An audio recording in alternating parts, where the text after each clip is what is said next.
오늘은 마가복음 11장 19절로 33절 말씀을 통해서 하나님을 믿으라 이런 제목으로 함께 말씀의 은혜를 나누려고 합니다. 오늘 본문은 대부분 고난주간 둘째 날에 많이 합니다. 오늘 말씀도 고난주간 둘째 날에 베다니에서 나와서 예수님께서 시작하신 가운데에 벌어진 사건이에요. 오늘 본문을 통해서 우리는 하나님이 원하시고 응답해 주시는 믿음이 어떤 믿음인가를 알 수 있어요. 오늘 사건 내용을 먼저 살펴보면 예수님께서 베다니에서 나와서 지금 배가 고파요. 시장하신 중에 멀리 보니까 뭐가 있죠? 나무 한 그루가 있는데 무화과 나무가 있어요. 무화과 나무에는 열매가 달려있을 걸로 생각하고 그 나무에 달려있는 무화과 열매를 먹으려고 했어요. 와서 보니까 그 무화과 나무는 잎사귀는 무성한데 열매가 달려있지 않아요. 예수님께서 지금 배고프니까 그 열매를 통해서 허기를 채우려고 하다가 열매가 없는 그 무화과 나무를 보고 나무에게 말합니다. 이제부터 영원토록 사람이 너에게서 열매를 따먹지 못하리라. 저주했어요. 여러분, 열매 없는 믿음 생활, 이건 저주받아요. 예수님은 열매 없는 무화과 나무를 저주해버렸어요. 이 무화과 나무는요, 외식하는 유대인들을 상징합니다. 무화과 나무는 잎과 함께 열매가 맺혀요. 잎이 무성하면 열매도 있어야 하는 겁니다. 그런데 지금 열매가 달려있지 않아요. 이 무화과 나무에 대한 분노는요, 외식하면서 형식적으로 믿는 자들에 대한 분노를 상징하고 있는 거예요. 예수를 믿는다고 하는데 열매 없는 믿음, 열매 없는 신앙생활.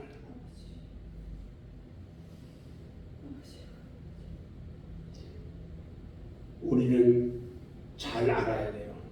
열매 없는 신앙생활할 때에 우리 하나님께서는요, 저주해버려요. 그래서 우리는 신앙생활을 하되 열매가 있어야 된다. 아멘. 다음날 예수님께서 제자들하고 다시 어제 저주했던 그 무화과 나무 앞을 다시 지나갑니다.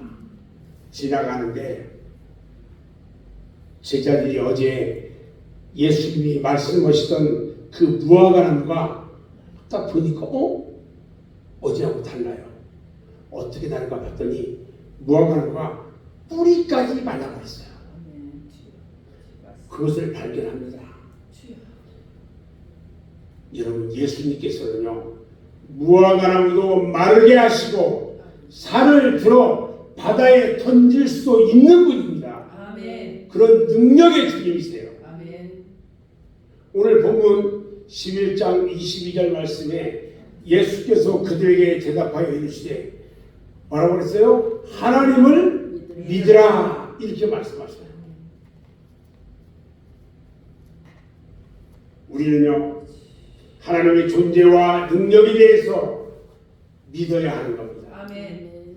믿는 자에게는 결코 능치 못한 일이 없다고 말씀하셨어요. 아멘. 오늘 본문 23절 말씀에서도요, 내가 진실로 너에게 이르노니 이 산더러 들려 바다에 던지라 하며 그 말하는 것이 이루어질 줄 믿고 마음에 의심하지 아니하면 그대로 되니라. 할렐루야. 아멘. 우리는 무슨 일이든지 기도하면 이루어질 줄을 믿고 기도해야 하는 것입니다. 아멘. 우리 하나님은요, 아멘. 세상 만물을 창조하신 능력의 하나님이세요. 아멘. 이 세상 어떤 일이든지 하나님의 능력 가운데 되지 않는 것은 아무것도 없어요. 우리는 이런 하나님의 능력을 완전히 믿어야 하는 것입니다. 아멘. 우리는 기도하면서 조금이라도 과연 될까? 이런 의심은 하지 말아야 합니다. 아멘. 우리는 기도할 때 구하는 것은 응답받은 줄로 믿어야 하는 것입니다. 아멘. 아멘. 모든 것은 믿음으로 구해야 하고요. 아멘. 조금도 의심해서는 안 돼요. 아멘. 그래서 우리가 감사를 할 때는 어떤 일이 있을 때는 먼저 감사를 하는 거예요. 감사하면서 감사는 된 줄로 믿습니다. 아멘. 응답해 주신 걸로 믿습니다. 이런 의미로 하는 거예요. 아멘.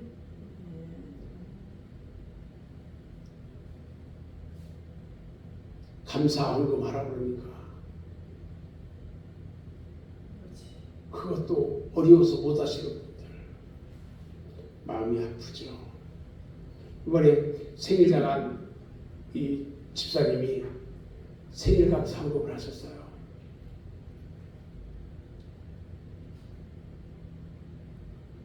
여러분,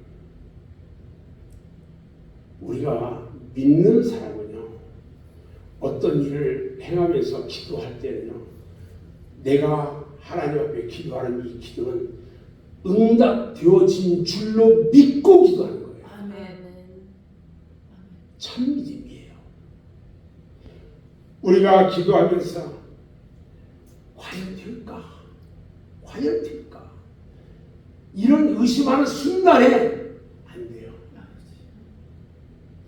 응답받은 줄로 믿고 기도할 때 조금도 의심하지 않고 기도할 때 그대로 이루어지는 거예요. 아멘.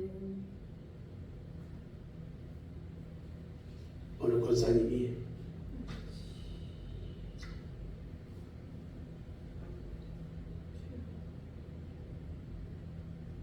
자녀를 위해서 목사님들을 초청했어요. 그래서 자녀를 위해서 목사님들이 오셔서 자녀를 위해서 축복 기도를 해주시는 거야. 그래서 그 목사님들한테 다 감사를 했거든요. 그런데 그 자녀가 너무 잘 됐어요. 이번에 우리 농성원 그 개원 예배에 60여 명이 왔는데 그 권사님 생각한 거야. 여기 계신 분들이 나를 위해서 기도한다면, 내가 저분들을 섬긴다면 우리 하나님이 축복해 주시냐. 딱 이 생각을 한 거야. 그래서 목사님, 제가 오신 목사님들 식사 대접하겠습니다. 우리 하나님은요, 그대로 이루어 주셔요. 아멘. 오늘 본문 11장 25절 말씀을 보면, 서서 기도할 때에 아무에게나 혐의가 있거든 용서하라. 아멘. 그리하여야 하늘에 계신 너희 아버지께서도 너희 허물을 사하여 주시리라 말씀하셔요. 구원은요, 인간의 행위에 달려있지 않고 오직 하나님의 자비와 은혜 가운데 달려있어요. 아멘.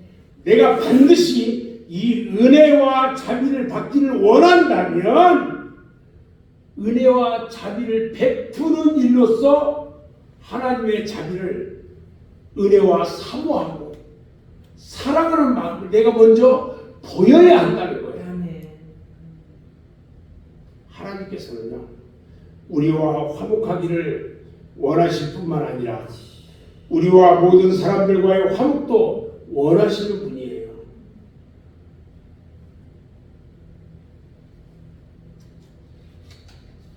오늘 본문 11장 27절로 33절 말씀을 보면 대제사장과 서기관들과 장로들이 한 통속이 돼가지고 예루살렘 성전에 오셔서 백성들을 가르치고 복음을 전하는 예수님께 말해요. 뭐라고 하느냐? 무슨 권위로 네가 이런 일을 하느냐? 왜 네가 여기서 말씀을 가르치고 이 짓거리를 하고 있느냐? 이렇게 말해요. 누가 너에게 이런 권위를 줬느냐? 이렇게 말해요. 성전에서는 대제사장이나 서기관이나 장로들만이 가르칠 수 있다고 생각하는 거예요. 예수님께서 대답을 하지 않아요. 그리고 오히려 저들한테 물어봐요. 만약에 내가 묻는 것을 대답한다면 나도 대답할게. 그런데 너희가 내가 묻는 말에 대답하지 못하면 나도 대답하지 않을 거야.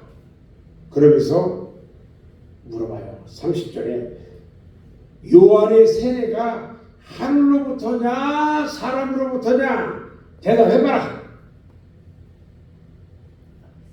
참, 이 예수님이요 얼마나 지혜가 많으신지요.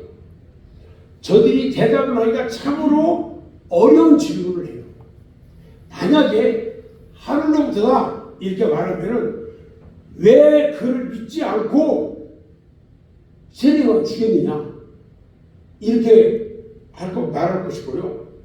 만약에 근데 사람으로부터다 이렇게 말하면 모든 사람들이 세례 요한을 참 선지자로 여기는데 그를 죽인 거에 대한 책임을 너희들이 져야 된다. 진퇴양난에 빠져버려요. 유통수에 걸려버렸어요. 저들이 대답을 했을까요? 못했을까요? 대답하지 못했어요. 사랑하는 여러분, 하나님께서는 하늘로부터 오신 하나님의 아들이며 그리스도십니다. 아멘. 아멘. 아멘. 그러나 대제사장과 서기관들은요 그들을 찾아오신 예수님의 권위를 부인했어요. 저들은 예수님이 하나님의 아들이시며 그리스도시라는 것을 믿지 않았어요. 그래서 저들은 구원을 받지 못하였던 것입니다. 구원은요 누구나 받는 것이 아니라 믿는 자만이 받을 수 있어요. 아멘. 예수님께서 주시는 구원은요 만인을 위한 것이지만 주님의 권위를 인정하고 자신을 겸손하게 그분의 의지에 복종할 때에 구원을 받을 수 있는 거예요. 의인은 믿음으로 말미암아 산다고 했어요. 믿음은 하나님의 사랑이 쏟아져 들어오는 영혼의 창문인 거예요. 그래서 믿음은 너무너무 소중한 거예요. 하나님의 사랑이 그 믿음을 통해서 나에게 쏟아져 들어오는 거예요. 아침 햇살처럼 쏟아져 와요. 저는 이제 오늘 말씀을 마무리하려고 하는데요. 하나님을 믿을 때 하나님께서는요 응답을 주시는 분이에요. 아멘. 내가 하나님을 믿으면 우리 하나님은 응답해 주셔요. 아멘. 하나님의 존재와 능력을 믿고 기도하는 대로 응답하여 주심을 믿고 항상 용서를 통해서 하나님의 자비와 은혜를 구하는 자가 우리는 항상 되어야 한다는 거예요. 아멘. 그리고 예수님의 권위를 인정하는 자가 되어야 돼요. 아멘. 하나님은 천지 만물을 창조하신 능력과 권세를 가지신 분이에요. 우리는 그분을 믿음으로 구원의 은혜 가운데 있는 것입니다. 아멘. 이제 우리 맑은새 교회 성도들은요 하나님의 권위 가운데 겸손하게 엎드려서 하나님의 크신 은혜를 통한 자비하신 가운데 축복과 구원을 받는 저와 여러분 모두가 되어지기를 주님의 이름으로 축원합니다. 아멘. 기도하겠습니다.